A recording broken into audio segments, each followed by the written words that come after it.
So anyways, now, here's the article about the Viceroy of Venezuela, Otto von Bismarcko.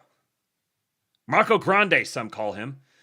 Delcy sends selfies to Marco Rubio and runs every decision by him, including her social media posts, cabinet appointments, and TV appearances. In return, he sends her crates of cash and runs the Venezuelan government from Washington, a 21st century colony.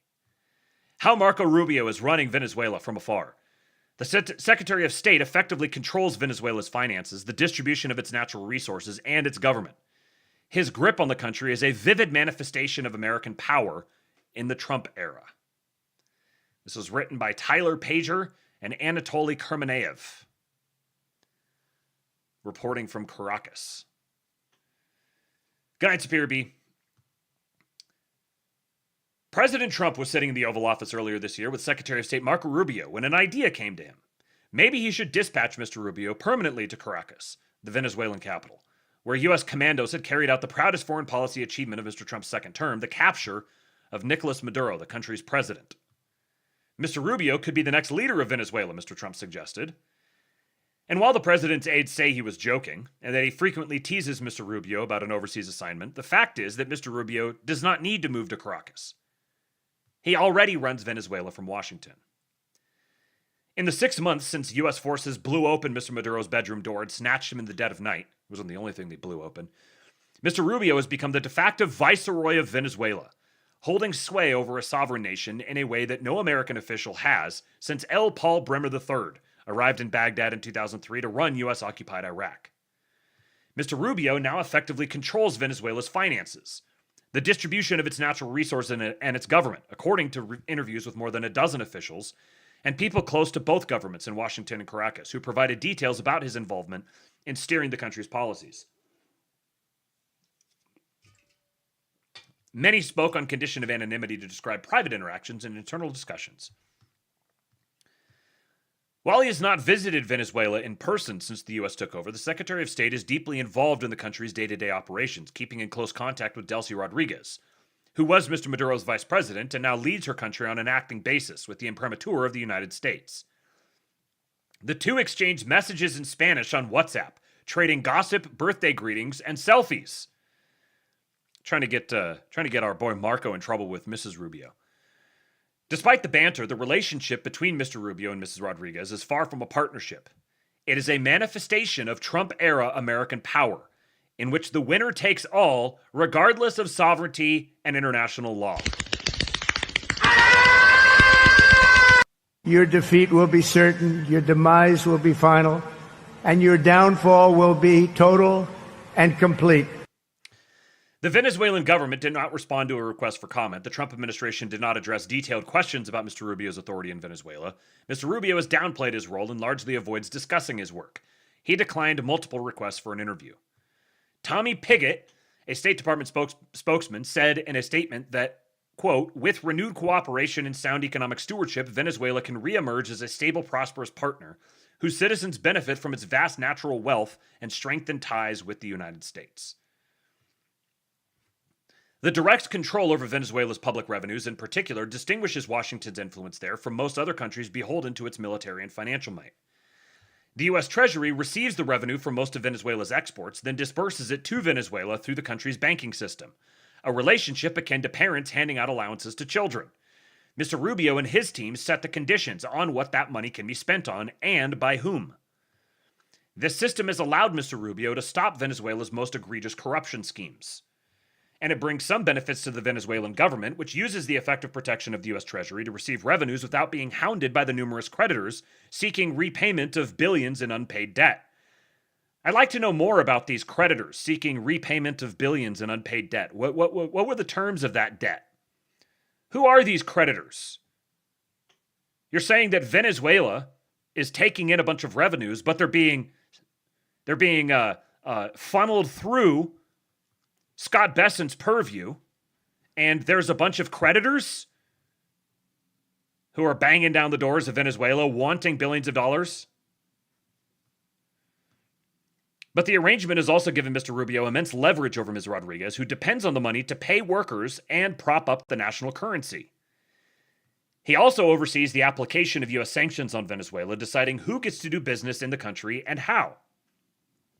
He has worked to reshape the oil sector and boosted the access of U.S. companies.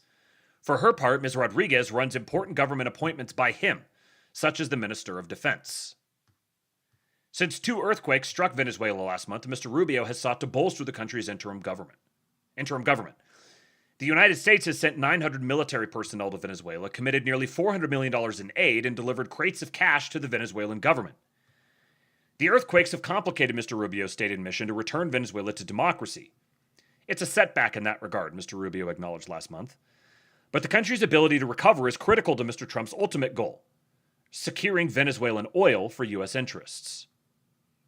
The arrangement is deeply unusual, unfolding 80 years after the United States relinquished its last sizable formal colony, the Philippines. But Mr. Trump has made clear he wants to return to an era of American expansionism, musing about taking control of Greenland, Canada, and the Panama Canal. He has found the most success in Venezuela, but there are risks. Mr. Trump's critics accuse the United States of siphoning Venezuela's resources and propping up an authoritarian government by leaving Mr. Maduro's henchmen largely in place. Who are those critics? What's the Venn diagram between Mr. Trump's critics accusing the United States of siphoning Venezuela's resources and propping up an authoritarian government, and where was it here? Back up here. The numerous creditors seeking repayment of billions of dollars in unpaid debt. What's the Venn diagram between those two categories of people? I suspect it's basically a circle. The arrangement also entangles the United States in the fortunes of a deeply unpopular, unelected regime facing increasingly restless clamor for political change. Let them clamor. Secretary Rubio said that we are not at war with Venezuela, Representative Sean Casten, Democrat of Illinois, said to Treasury Secretary Scott Bessent during a congressional hearing in February. What authority, Mr. Casten asked, did the United States have to control Venezuelan assets? The authority is called B-2 bombers. And correct, we are not at war with Venezuela because we kidnapped the president. And they can't do shit about it. Mr. Bessent told Mr. Casten that he would get back to him. Yeah, let me get right on that. A Treasury Department official said that the department responded to Mr. Casten's request in April. Mr. Rubio's hard-nosed realpolitik in Venezuela is a sharp departure for a man who spent his career fashioning himself as a champion for democracy in Latin America. He has said his goal is an eventual democratic transition. The outcome of the Venezuela foray could shape Mr. Rubio's political future as Mr. Trump considers his successor. Yeah, there's a number of different ways in which Mr. Rubio has, departed from his old ways. In the early hours of January 3, shortly after Mr. Maduro was captured, Mr. Rubio reached Ms. Rodriguez by phone. Speaking in Spanish, Mr. Rubio told her that she had a choice between working with the United States or witnessing a broader attack targeting Venezuela's infrastructure, military bases, and senior officials. What does that sound like? You see some parallels here?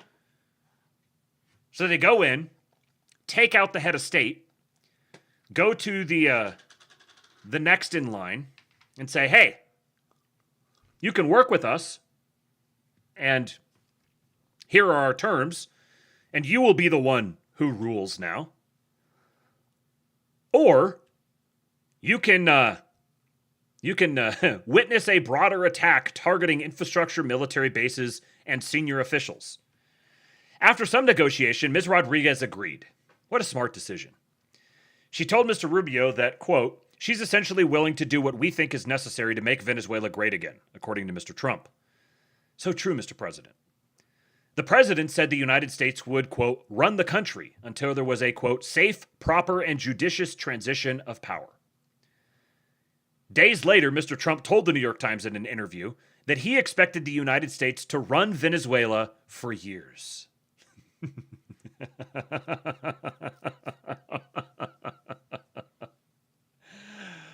Oh, God. Appreciate him while we have him, guys. Appreciate him while we have him. Yeah, Zoomer Dylan, I love my president. I love him so much. I forgot to mention earlier, RIP to England. It turns out that it, in fact, is not coming home. And my first thought when the game ended was, sorry, old world fags. The new world is here now. Western Hemisphere dominance. We'll have another opportunity on Sunday to test that theory. Argentina versus Spain. Oh man, it is going to be a game for the ages.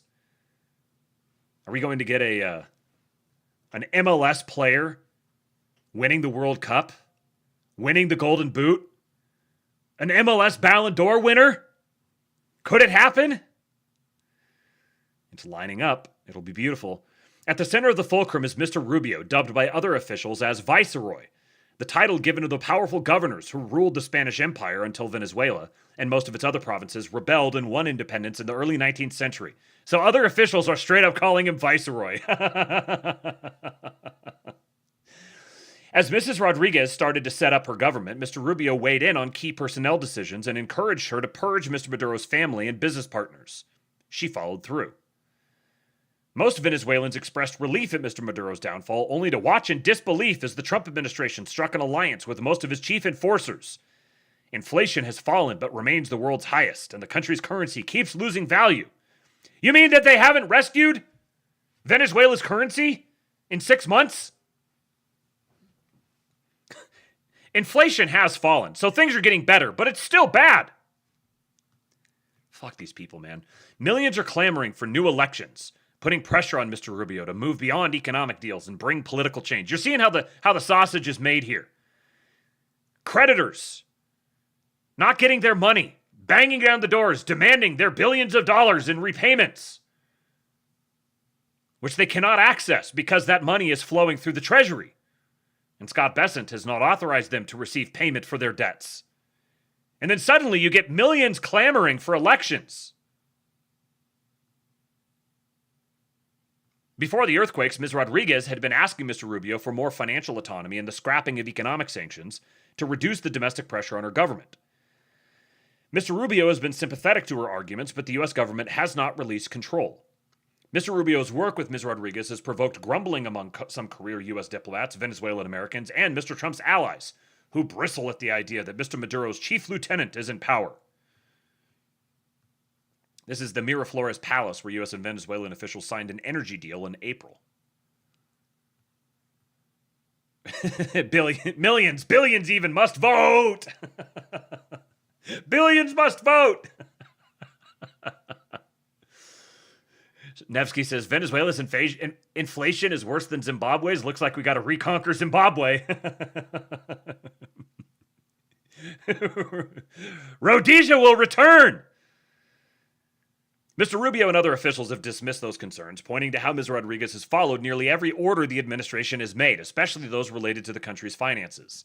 Venezuela sells much of its oil through two oil trading companies, Trafigura and Vitol, in an arrangement set up by the Trump administration. Mr. Rubio has largely eclipsed Chris Wright, the energy secretary, in opening up Venezuela's oil industry to foreign investment, the cornerstone of Mr. Trump's vision for the country. He has prioritized the arrival of new American companies at the expense of European oil producers who are already working in the country. Let me read that one more time. Mr. Rubio has prioritized the arrival of new American companies at the expense of European oil producers who were already working in the country. Are you seeing the picture come together here? You got these billions in unpaid debts and very disgruntled creditors. So then suddenly millions must vote, and the New York Times is writing about this. While European oil producers are getting frozen out in favor of new American companies. Yeah, reminder, Eurofags, the Western Hemisphere is ours. Ben Diederich, a spokesman for Mr. Wright, said the secretary has worked closely with Mr. Rubio and has spoken regularly with energy industry leaders and Ms. Rodriguez. I like how they say that they sort of frame this as like the Secretary of State is playing a larger role in the oil industry in a foreign country than the energy secretary is. Like, Big shock. Washington's grip on Venezuela's economy extends beyond the oil revenues. Mr. Rubio's team drafts the licenses that provide companies who want to do business in Venezuela with exemptions from sanctions. Mr. Rubio has warned Ms. Rodriguez's government to abstain from business with U.S. adversaries. Following Mr. Maduro's downfall, for example, Venezuela's state oil company has quietly taken over the operations of the oil projects that it co-owns with Russia's state-run Rosneft. Rosneft did not respond to requests for comment. That's an interesting little almost like a buried lead in here. The Trump administration has also successfully pressured Ms. Rodriguez to turn over Venezuelans who have crossed the Justice Department. At the behest of the United States, Ms. Rodriguez's government in February detained Alex Saab, the billionaire friend and business partner of Mr. Maduro, and approved his extradition to the United States after stripping him of his Venezuelan passport. Dude, he got arrested, passport stripped, and shipped to the United States. Some officials believe the Justice Department wants to use Mr. Saab to strengthen the case against Mr. Maduro, who has been charged with various drug trafficking crimes.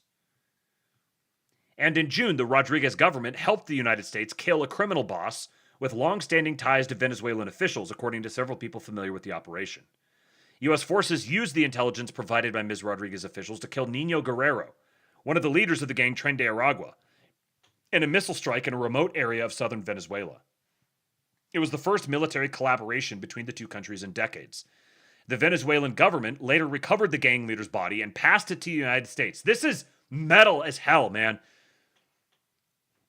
It's just like straight up stating what everyone had been basically suspecting, that the Venezuelan government is in place under Delcy Rodriguez because she is effectively the puppet being wielded by Marco Rubio to go around and take out rival power centers within the country. You think that this game plan is only being implemented in Venezuela?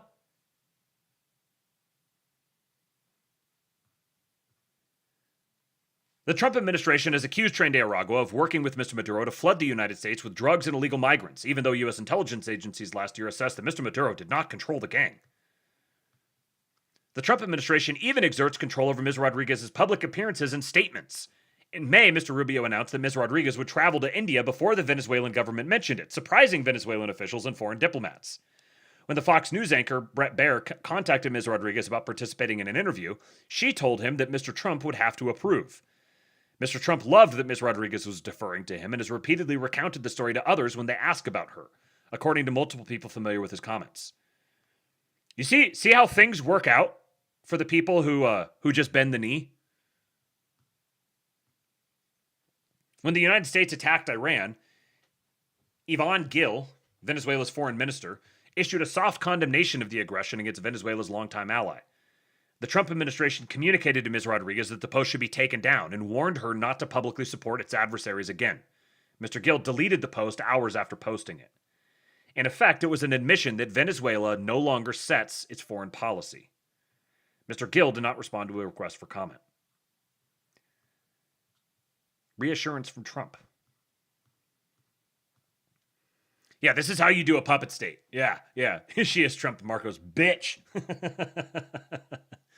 Nevsky says Zimbabwe's inflation hit 79.6 billion % in 2008, but has been at a historic low the last 6 months at only 4.7%. 79 billion %? How's that even possible?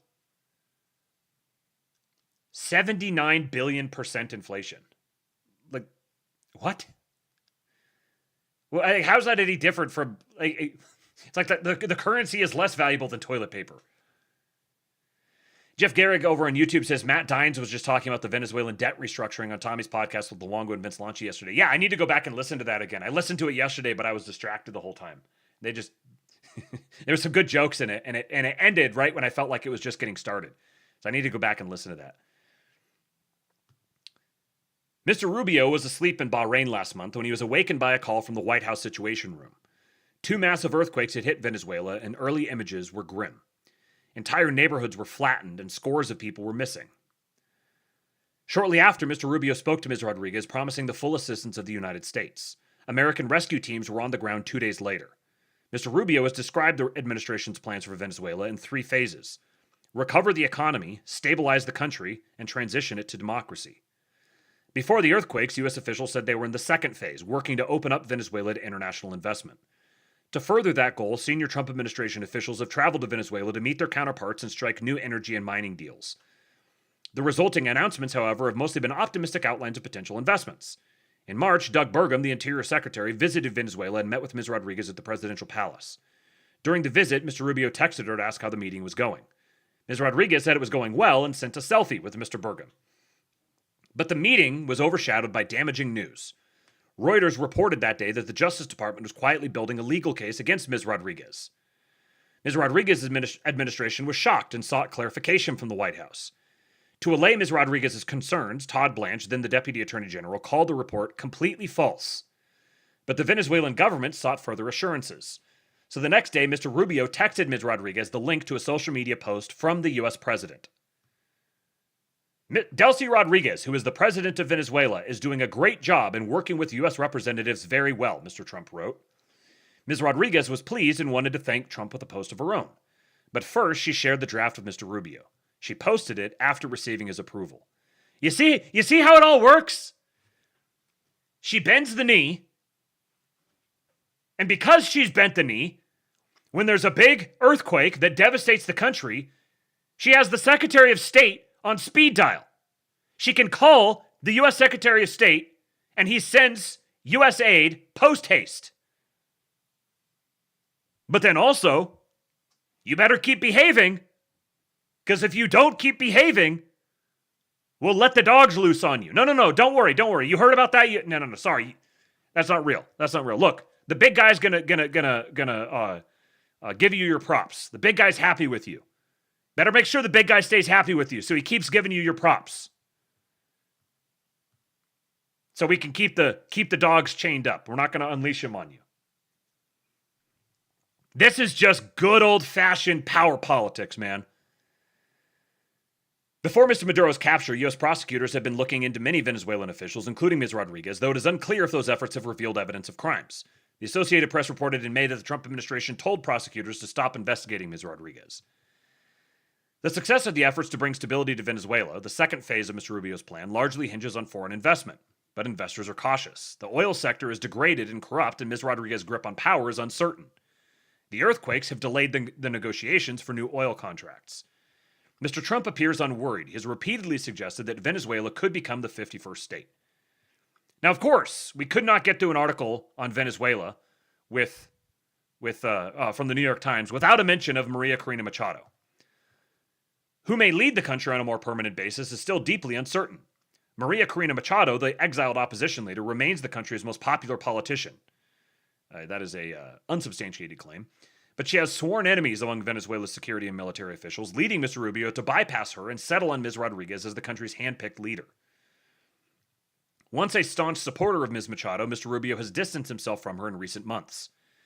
The cooling relationship between the Trump administration and Ms. Machado became an open breach after the earthquakes.